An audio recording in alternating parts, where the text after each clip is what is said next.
Dorothy, une jeune orpheline élevée par son oncle et sa tante, a du mal à se faire à cette vie à la ferme, entre les moqueries des fermiers et les reproches incessants d'une voisine à propos de son chien Toto. Sa vie va pourtant basculer lorsqu'une tempête l'emporte dans le monde fantastique d'Oz.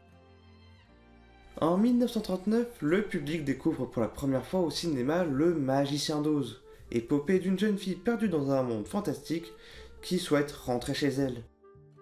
Elle croise sur sa route Glinda, la gentille sorcière du Nord, lui indiquant que seul le célèbre magicien d'Oz peut la raccompagner chez elle.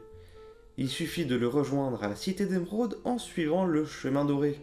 En route, elle fait la connaissance d'un épouvantail qui souhaite devenir plus intelligent, d'un homme de fer qui cherche à avoir un cœur, et un lion en quête de courage. Après un voyage long et semé d'embûches, le groupe rencontre enfin le magicien d'Oz, un être mystique au pouvoir extraordinaire qui leur demande de voler le balai de la méchante sorcière verte. Seul moyen de les aider.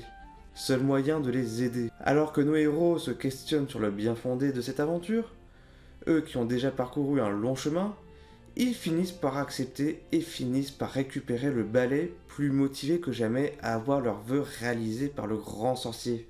Mais une fois de retour, le poteau rose est dévoilé et l'espoir disparaît. Derrière l'apparition impressionnante du magicien d'Oz se trouve en réalité un homme dépourvu de pouvoir, jouant simplement avec une machine. Le magicien se rattrape en faisant prendre conscience à chaque personnage qu'il a déjà les qualités qu'il recherchait. Mais si tout se termine bien pour tout le monde, la révélation concernant le magicien peut nous laisser sur notre faim. Le grand magicien d'Oz, imposant et mystérieux, n'est en réalité qu'un charlatan. Pourquoi a-t-on ce sentiment étrange d'être déçu ? Parce que tout au long du film, au même titre que les personnages, nous avons cru à l'histoire du magicien. Nous avons cru au visage couvert de fumée et de magie. Le magicien d'Oz n'est autre qu'un prestidigitateur qui tire des ficelles pour nous raconter une histoire. Une fois le fil narratif rompu, le charme tombe.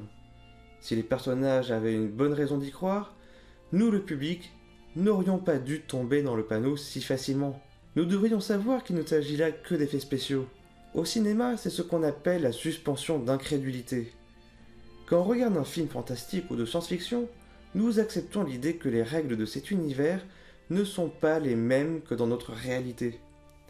Nous nous plongeons dans l'histoire en prenant pour vrai chaque information et règle telle qu'on nous la présente.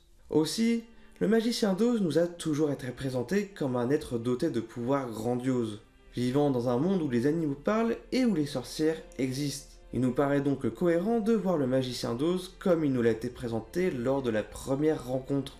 Mais le rencontrer pour de vrai a brisé la magie et a révélé le trucage. Il nous rappelle nos qualités, que nous sommes capables de poursuivre nos rêves, bref, il redonne confiance en nous.